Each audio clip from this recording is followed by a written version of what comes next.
Keep a safe distance from the parked cars to make the maneuver easier. Proper positioning before you start will give you enough space to turn smoothly into the parking spot.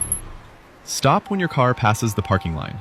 Use the parking line as a reference point so your vehicle is positioned correctly before reversing. Turn your steering wheel fully toward the parking spot and begin reversing slowly. Move slowly and stay in control of the vehicle while entering the space.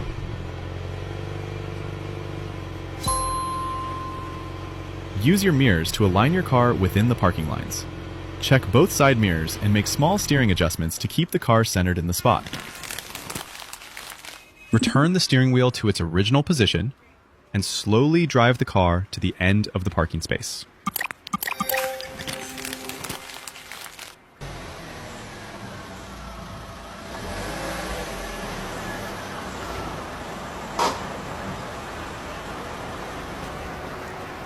If this lesson helped you, drive smart and see you in the next lesson.